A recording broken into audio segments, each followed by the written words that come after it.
On this episode of Technicolor Blood, I finally watched Venom. Aquaman swims a third lap, and we're going to get all financial. Starts right now on Technicolor Blood.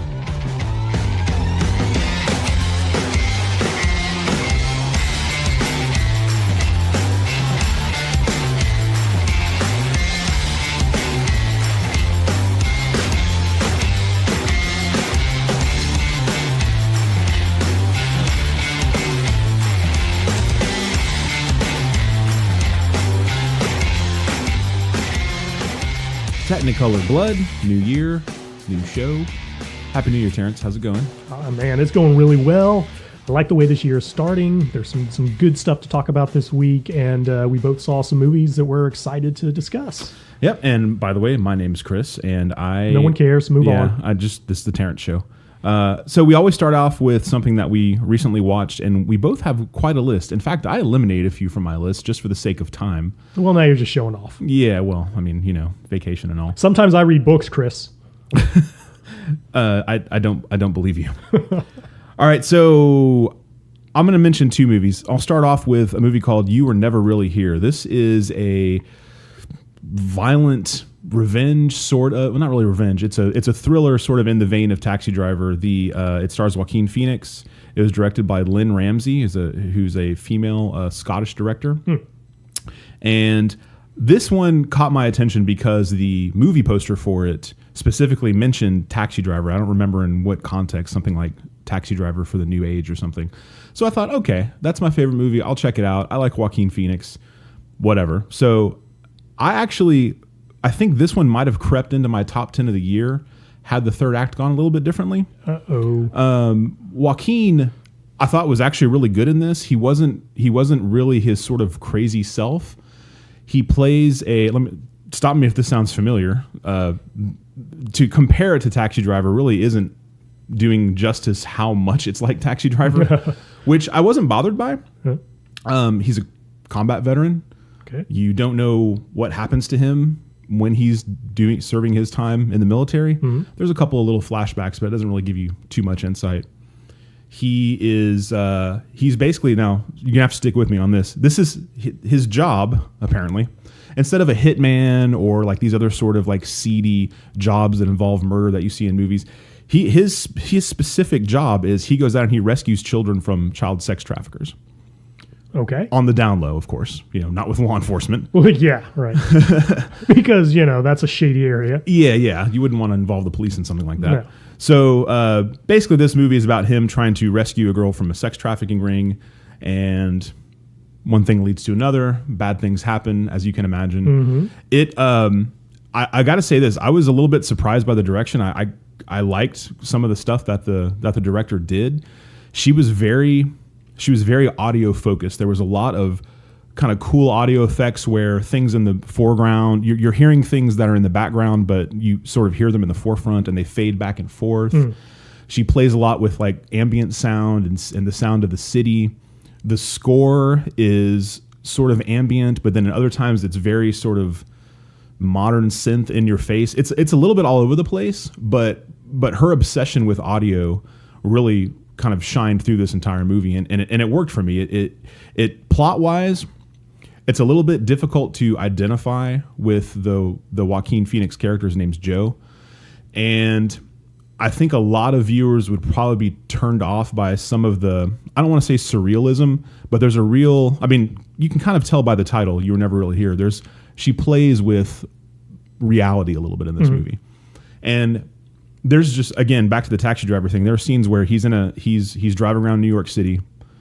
Some of the shots are, she's consciously doing this, I'm sure of it. Some of the shots are just directly modern versions of the exact same shot that happened in Taxi Driver are happening in 2018 in this movie. Interesting. Yeah. So clearly a love note, an homage, however you want to term it. And then at the end of the movie, without giving anything away, there is as direct an homage to Taxi Driver as there possibly could be. Just sort of shot in a different way, and it's a little bit of a confusing ending. It's a little bit of an ambiguous ending, much like Taxi Driver. Right.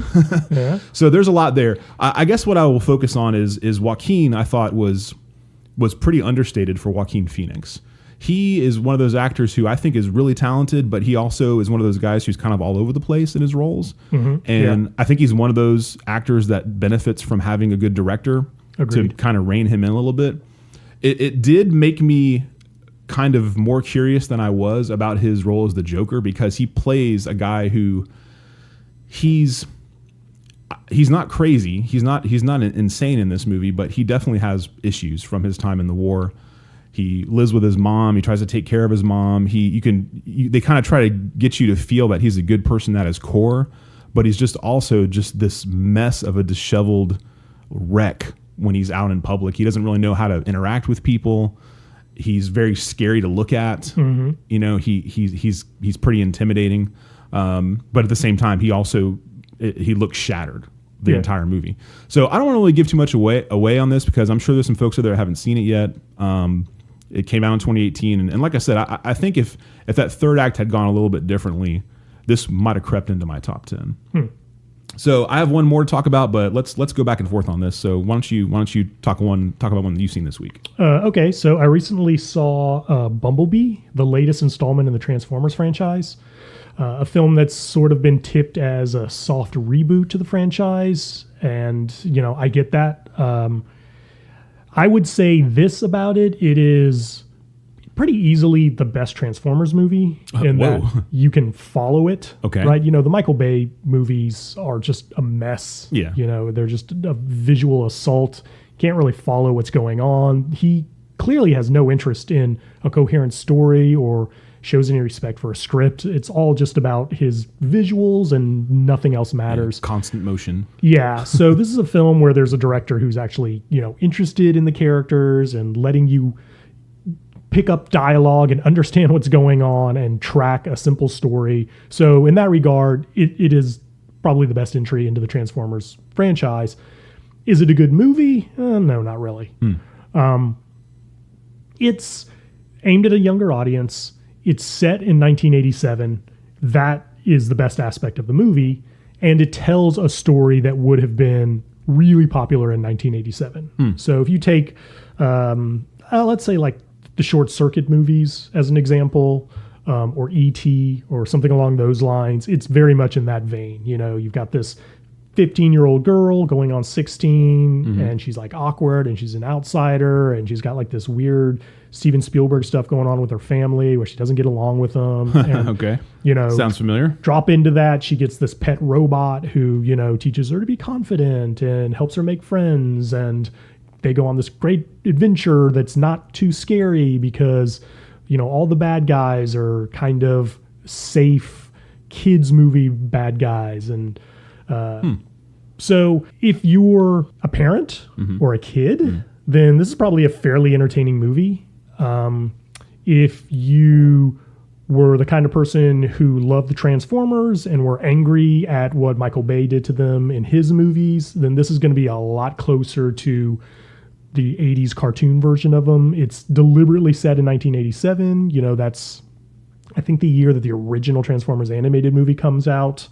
There's even a nod to it at one point in the movie. It's not offensive if you're a fan of the Transformers toys or the movies. It's definitely worth checking out. If there's no personal connection to any of that for you, then this movie's probably a pretty easy pass. So you'd say it was worth seeing? Yeah. Okay. Again, if the topic interests you, then yeah, for sure. Let me ask you this: what's the scale of the story? Is this another thing where the universe has to be saved? It doesn't seem like it. No, not at all. Thank goodness. It's scaled down in every way the movie can be scaled down. Music to my ears. Yeah, including the budget. That's fine. It's all brought down. The star is Haley Steinfeld. She is the voice of Spider-Gwen and Into the Spider-Verse. So she's definitely having her moment right now, and she's great. She's likable and she can carry the role that they've given her pretty well. The other big star in it is John Cena. Really? He is. I don't know how I missed that. Yeah, he's awkwardly cast. Did they hide him in the trailers? You see him. Okay. If you pay attention. Is he like truly the number 3 behind Bumblebee and the main girl? Yeah. Okay. Yeah.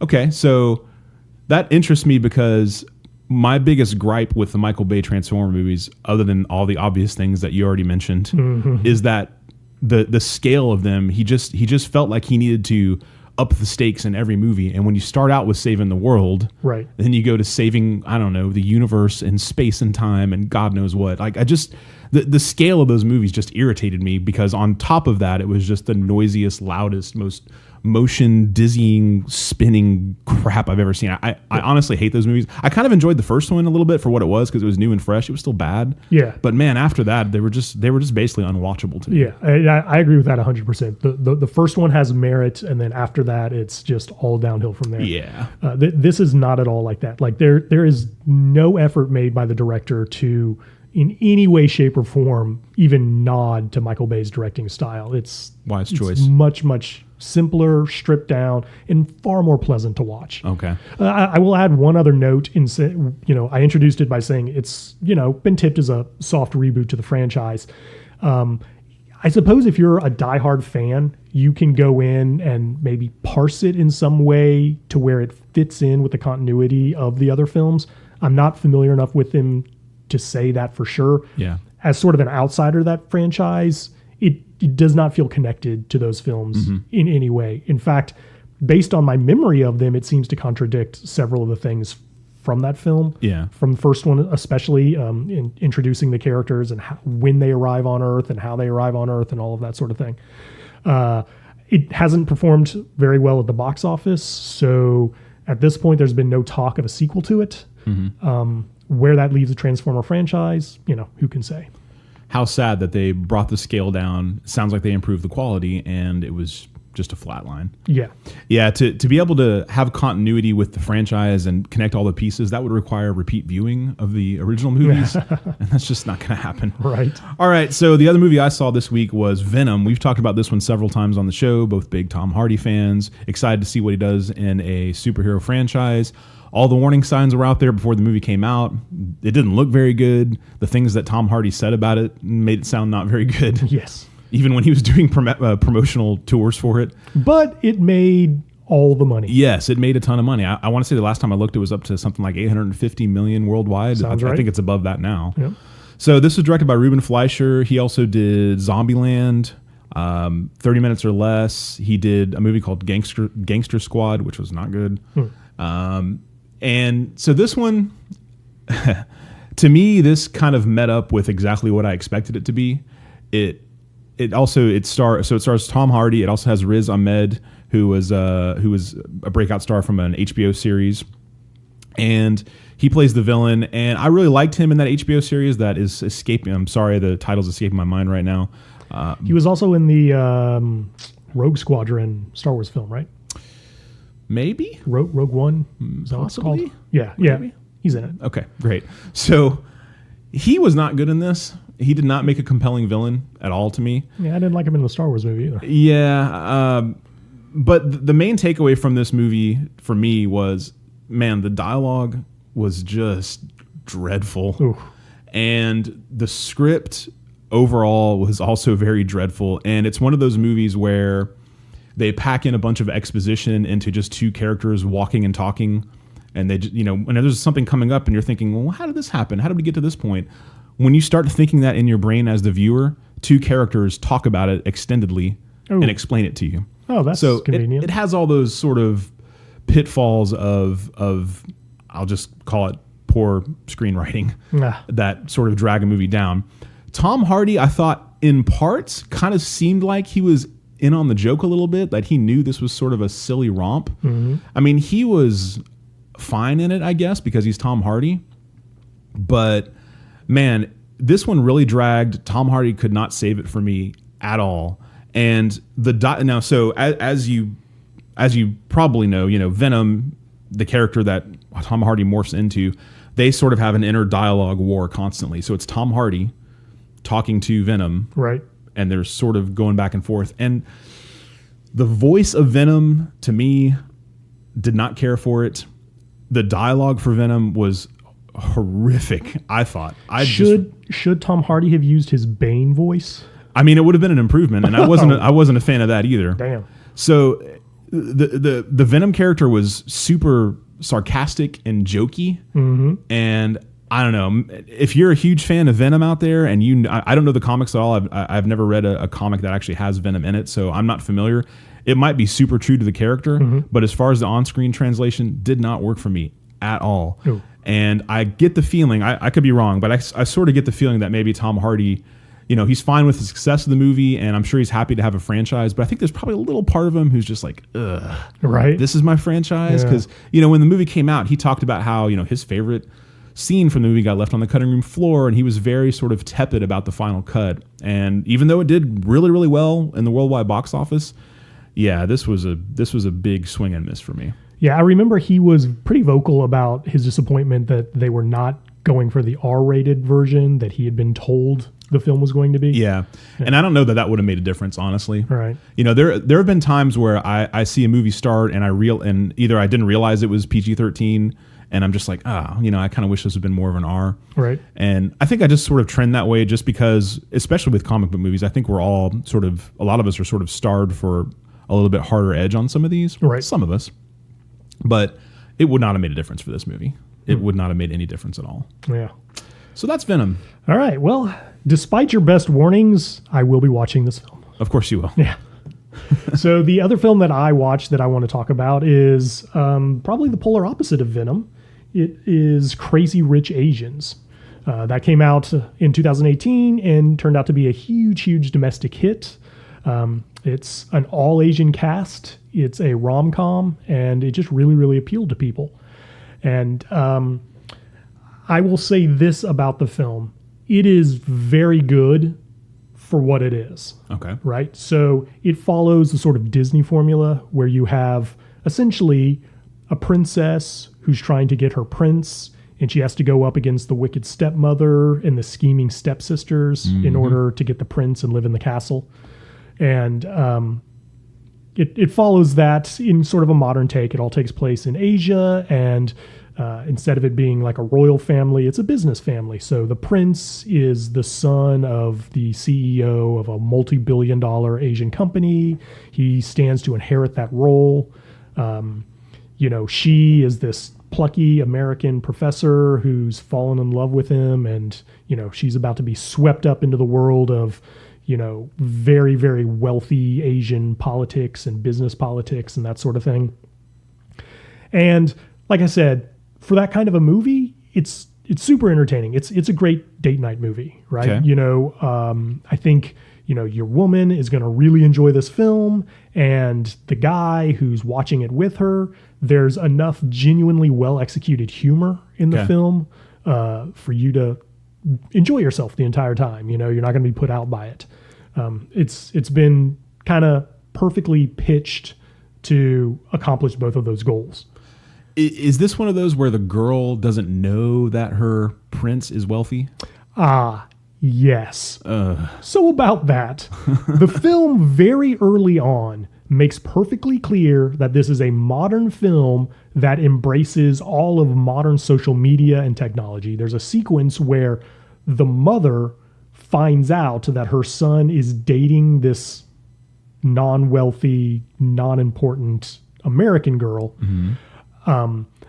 because she gets it through the link of social media and people texting and everything. So in the span of time of one woman in a restaurant walking past him out of the restaurant and out onto the sidewalk in front, this information has traveled all the way to the other side of the world, where the mother has found out about it and immediately called her son on the phone, right? So that's how plugged in this movie is to the use of technology. And yet, the main character, who the movie tries really hard to convince you is smart and can go toe-to-toe with this scheming, kind of mean mother at the end, was completely oblivious to the fact that she's essentially dating Bill Gates Jr. Yeah, so again, the movie is good for what it is. If you're invested in the character and you're in the movie, like that kind of stuff just sort of melts away. Sure. If you're just an outside observer to it, nothing anyone does makes sense. It doesn't really hold together. There's a lot of plot holes.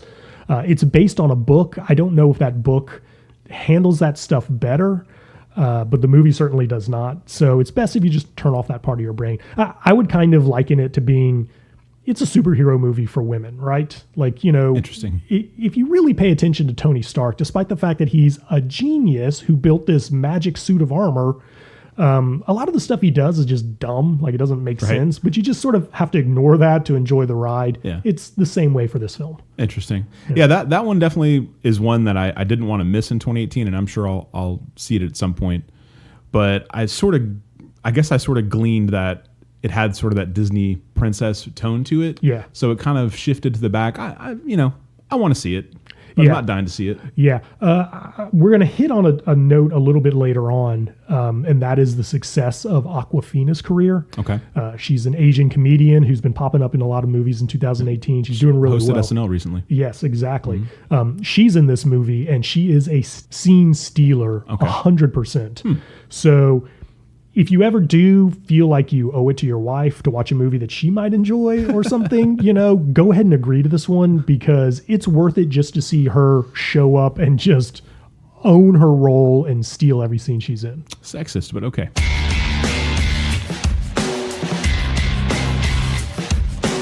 So the alternate title of the show could be Technicolor Blood Bohemian Rhapsody edition. You love yourself to Bohemian Rhapsody. I did. With all its pitfalls, I did. All right, so a couple of quick news items on Bohemian Rhapsody. When the Blu-ray, DVD, or the extended streaming cut or whatever is released fairly soon here, it's going to include the full version of their recreation of the Live Aid concert, which I'm pretty intrigued by. They only showed about 14 minutes of the 22-minute performance. And in the DVD release, they're also going to include We Will Rock You and I think Crazy Little Thing Called Love that weren't in the original cut. So did they just shoot the entire Live Aid performance? They did. Basically scene for scene? Or? They did. They shot the whole thing. Wow, interesting. And then they almost showed the whole thing. It's kind of strange to me that they didn't. I don't know if there's just something about those other two that just didn't work. Right. Because I definitely wanted more in the theater. Right. But which is weird because, like you just said, it's 14 minutes, which is an eternity in movie time. Exactly. So if you're going 14, what's 22 minutes? But it doesn't drag at all. No, not at all. Great. So I'm excited to check that out for sure. I've held out long enough now for a second viewing that I'll just wait for the DVD or for the streaming extras or the Blu-ray or whatever form I end up checking it out. I will probably do that as well, unless I hear some sort of buzz that they're doing one of those like sing-along versions somewhere in the town we live in. Right. Because I would totally like to check one of those You out. Just want to sing, man. Yeah. It's always been in you. I know. Yeah. It's always been in you. I just want to belt it out, but I want it to be buried in a crowd of far nerdier people. You want to break free. I see what you did there. Okay, there was a little bit of disapproval on that, but fine. You're the one who wants to sing along. All right. Also, apparently South Korea and Japan are going nuts for Bohemian Rhapsody as well. So it's just starting its sort of second wave here, which is something we talked about happening. Yeah. And the statistic that I read that was just insane was that in South Korea, and this just kind of blew my mind, there are approximately 51 million people in South Korea. Okay. And 10 million tickets to Bohemian Rhapsody have been sold. 52 million people and 10 million tickets have been sold. Yeah, math is hard, but that's 20%. Holy crap. I know. They love that movie. Wow. And so this, to my knowledge, isn't even like this sort of repackaged sing-along deal. So, man, if they went this crazy for the regular version, then I'm sure whenever they hit with that, and on top of that, when Queen tours, as they're going to do with Adam Lambert. Thanks for the save there, because there's no way I would have pulled that. When they tour with Adam Lambert, which they have been doing apparently off and on for years, that'll be a mega success too, because I know when we first talked about Bohemian Rhapsody on the show, we talked about how interesting it would be if they were able to carve out a third, resurgence, resurgence, renaissance in their careers after the original and then the Wayne's World and now this. I mean, and it's happening, and it's happening with a bullet. Yeah, and I mean, let's not gloss over the fact that this is turning out to be a massive, massive success for Bryan Singer as the director of this film. Mm-hmm. And again, a reminder to people, he was fired from this film. Yeah, and the quick article I read about it recently also noted that he was fired about halfway into it. I was under the impression that was closer to the end. Yeah, I was too. So now I've seen conflicting information. Who the hell knows who to believe on that? But we also still have the Oscars coming up in a couple of months. So the movie's going to get another bump when Oscar season comes around. Because it's a definite lock that Rami Malek is getting nominated. Absolutely. And I think there's a good chance he'll win. If not, I think he'll probably be in the top 2 choices. Yeah. 2 or 3 choices. He won't be one of those that gets nominated but has no chance. He'll be one of the top guys for sure. For sure. So you have some news on Kevin Hart for us. Yeah. So if you cast your mind back a few weeks, you may remember that Kevin Hart was chosen to host the next Oscars. And about 24 hours after that announcement, somebody dredged up some old jokes that he made from about 10 years earlier in his career that were pretty heavily homophobic. On Twitter. Right. Well, on Twitter, and I think also just things that he had done maybe as part of his stand-up routine. Some of it was pulled from his stand-up. Right. Okay. And so as a result of that, there was a lot of negative press, and Kevin Hart, he just handled it poorly. It's clear what he should have done was to have apologized again, expressed him, that he regrets that he hurt anybody and that, he wanted to move forward with his career. Instead, he got really defensive, sort of offered these sort of half-baked non-apologies, basically just saying that, he didn't want to go back. He only wanted to move forward, and he didn't want to be forced to defend something from 10 years earlier on. As a result of that, he was given an ultimatum by the Academy, which was either apologize or we fire you as the host. He refused to apologize, and I think they sort of politely said that both parties agreed to part company at that point. Well, this has recently resurfaced because last week he appeared on the Ellen DeGeneres talk show. Ellen eventually, got past the fun, friendly stuff, got a little bit serious and started talking to him about all of this. Sure. And she says that she has talked to the Academy. She's in contact with them. I'm going to assume that that's code for saying they reached out to her to ask if she would be interested in hosting. She went on to say that the Academy would still be interested in having Kevin Hart host. And she was trying to encourage him to take whatever steps were necessary to actually make that happen. This gave Kevin Hart the chance to sort of relitigate all of this. And once again, he sort of passed the opportunity to just come out and apologize. He sort of rehashed what he had said before. He did it with a softer tone, but he obviously didn't really do what Ellen was hoping he would do. But he did say that he would be open to possibly stepping back in and hosting the Oscars, and it's not something he would rule out. So I guess this is sort of put it back on the table a little bit. Within hours of this interview airing, the LGBTQ community sort of blew up on Ellen. She's always been an outspoken member. She's obviously one of the more famous lesbians in Hollywood. So that didn't really work. Trailblazer in that area. Yeah, sure. Definite trailblazer. So that didn't really work out too well for her. But, how this is all going to resolve itself, who can say? But I think the greater point here is this shows that the Academy is struggling to find somebody else to step up and be the host of the Academy Awards this year. Yeah, it certainly seems that way. And while doing some research for the show, I had also come across a headline that seemed to suggest that the Academy would not only be open to Kevin Hart returning, but that basically all he had to do was reach out to them either by traditional means or on social media and basically accept the job. It didn't even have the condition of an apology. Wow. Okay. So apparently this is starting to move pretty quickly now. Yeah. The question is going to be, is Kevin Hart going to, I don't know.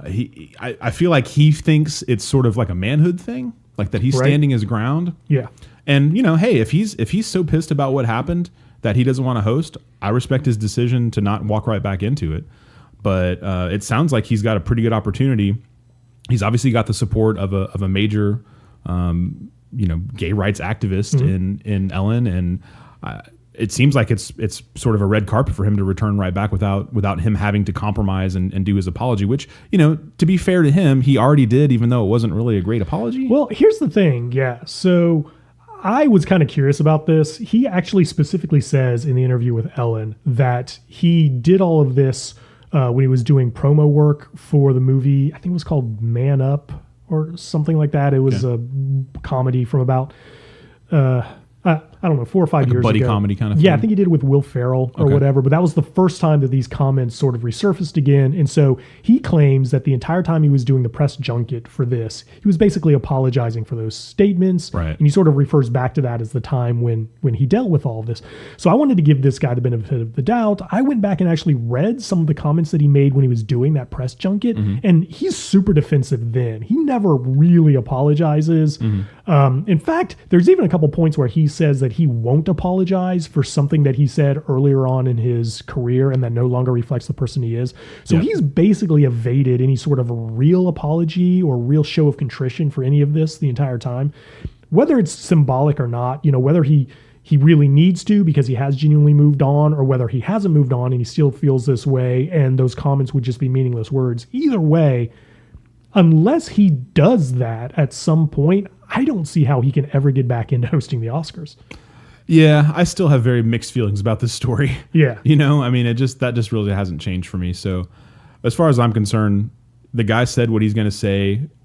People should take it at face value for what it is now. I mean, to me, whatever he says now doesn't really matter because he's had so much of a chance to sort of recreate, repackage, his quote unquote apology if a new one comes up. So no one's going to there's going to be people that don't believe him and think he's insincere. There's going to be people that feel the opposite. Yeah. So, I mean, at this point, I think pretty much everyone has made their mind up on this, and I don't really see how he can change it too much. But what helps him, again, is that he's got the backing of someone like, Ellen DeGeneres, but another prominent gay celebrity, Don Lemon, was basically slamming Ellen. So it's kind of, and he's very in the forefront right now too with all his political coverage. So I don't know. I mean, there's just a lot to take in there. At this point, it's become such a story that if Kevin Hart doesn't come up, the whole first 5 minutes of the show are probably going to be awkward jokes about Kevin Hart's whole involvement with this, or they're going to ignore it completely, which will make it even more awkward. Yeah. And the final button on this story is simply this.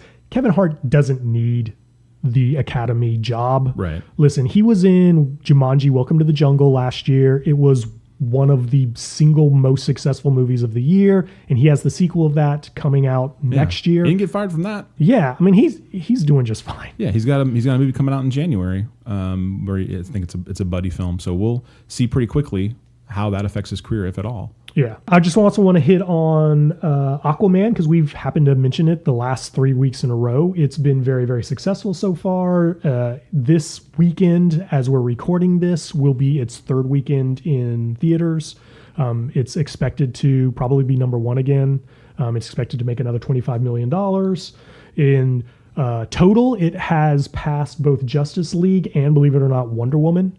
It's turned out to be a pretty big success for Warner Brothers, probably in addition to being ultimately one of, and who knows how far it'll run, so maybe the most successful of their DCU films.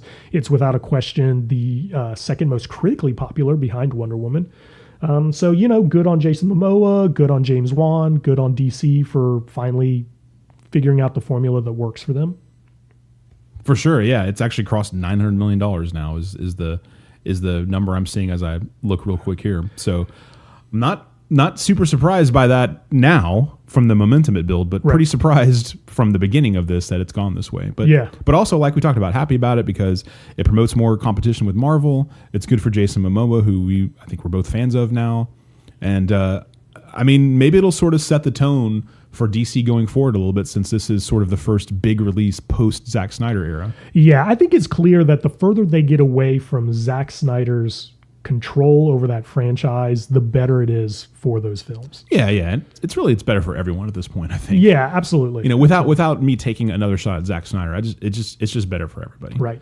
It's certainly good for Warner Brothers. And that brings up the fact that Warner Brothers, they're having their biggest year to date in worldwide box office. So taken globally, in 2018, Warner Brothers has made upwards of $5.6 billion in ticket sales. So that's a 9% increase from what they did in 2017. Now, the thing that's really interesting to me is if we break that number down just a little bit more, that means in North America, Warner Brothers made $1.9 billion. And in the rest of the world, they made $3.6 billion. And I just wanted to point that out because, we've done a lot of talking lately. And last week we spent a lot of time kind of hashing the difference between domestic box office and international box office. And traditionally, the success of a film was based on its domestic box office. But now we're seeing a case where, Warner Brothers' overseas box office is almost double what it's doing in North America. Yep. Right. And that's a huge factor in what kind of movies get made, in how they get made, who gets cast in them, all those sort of things. It definitely changes the direction that the entire industry moves in.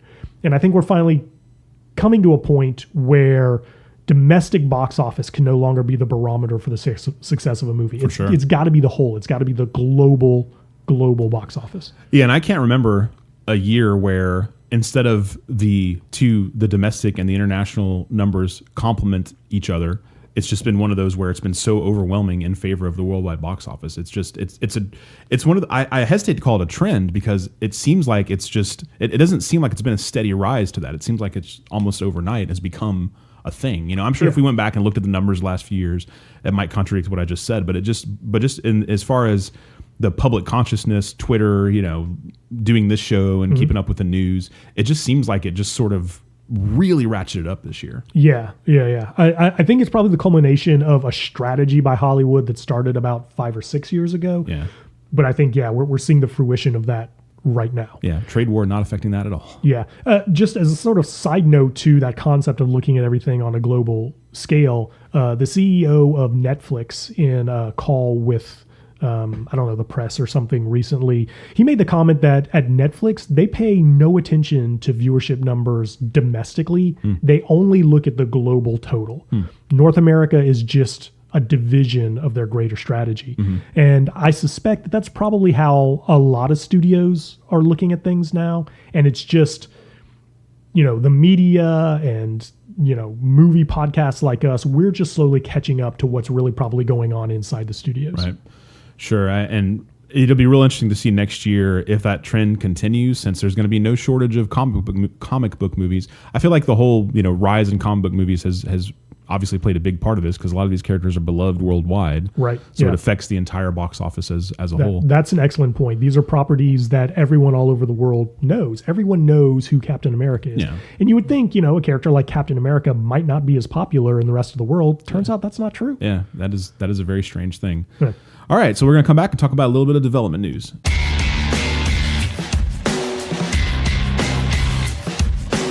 We'll close it out with some development news. Just have a few quick ones we want to hit on here. Kevin Smith. Oh, Kevin Smith. An old friend of ours, not really, but when Terrence and I were first getting into movies and screenwriting and all that, Kevin Smith was kind of a big deal for us. It was one of those guys we never missed one of his movies. That's kind of changed over the years. Oh, yeah. There's many I haven't seen. Yeah. So he is developing a Jay and Silent Bob movie called Jay and Silent Bob Get a Reboot, which is about Jay and Silent Bob finding out that they're rebooting the Jay and Silent Bob movie from several years ago. And yeah, like you, I've already lost interest in this. Right. All I can say is I'm very happy that Kevin Smith got healthy because he almost died. Yes. And Widowmaker heart attack. Yeah, and now we'll see many more years of him making strange faces on social media because he can't ever keep from making a weird face when someone takes a picture of him. But I really love his old work. Yeah. And that's about the end of my information on Kevin Smith. All right. Thoughts? The frustration that we have with Kevin Smith is, he's, that like young independent filmmaker who real early on in his career showed talent, and like everyone was like, hey, keep an eye on this guy. He could be someone. And he tried really, really hard to develop that talent and make good movies, but he never really succeeded in that. Yeah. I would argue he made one genuinely good movie. And then he kind of figured out that that really wasn't his thing. And so he would just keep making his own little schlock movies. Yeah. And that's fine. He's got a huge cult following. Lots of people like those movies. But it's frustrating because when you watch those early films, his first 3 films, you can see the kernels of a guy who could have done so much more. Yeah. He just never did.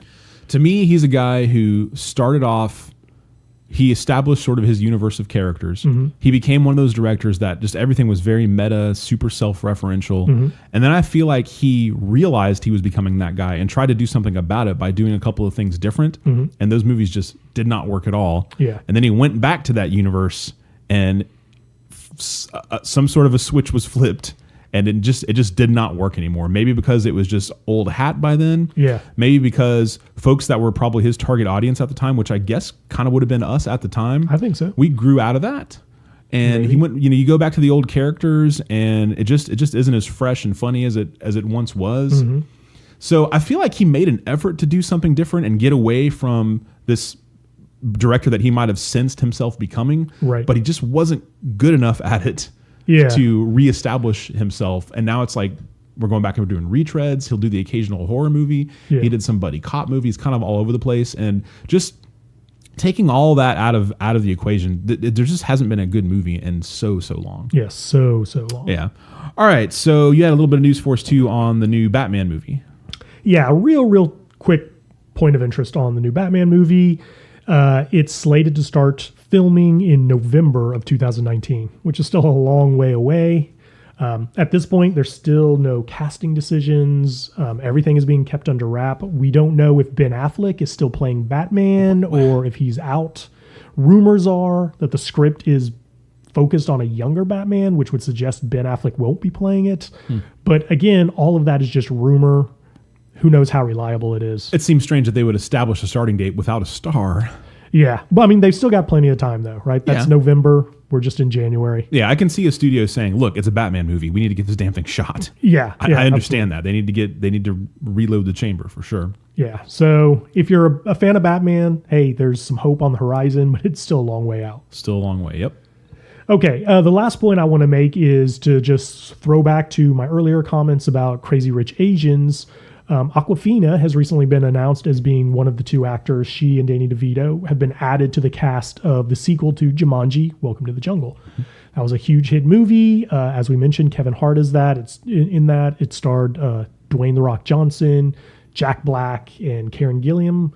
And now Awkwafina has been added to it. Like I said, she's just literally killing it in 2018. She was in Ocean's 8.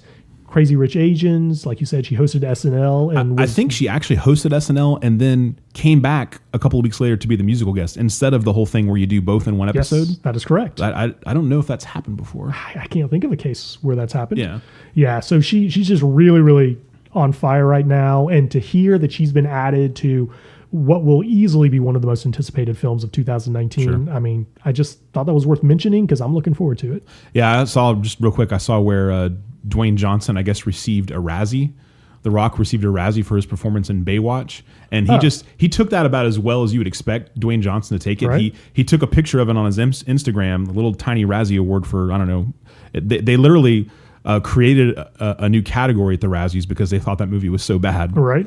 And he took for Baywatch. Yes, for Baywatch. Okay. And then he took a picture of the little Baywatch Razzie, which was sitting in front of a giant poster of with the Disney movie Moana. Right. That had like some big congratulations to him for having, however many million viewers wide that saw that movie and like maybe like a box office take on or something. So he took that in stride as you would expect him to. He's very accountable about that stuff and says something like, I'll own the crappy movies. He literally said on his Instagram, I'll own the shitty ones just like I own the good ones.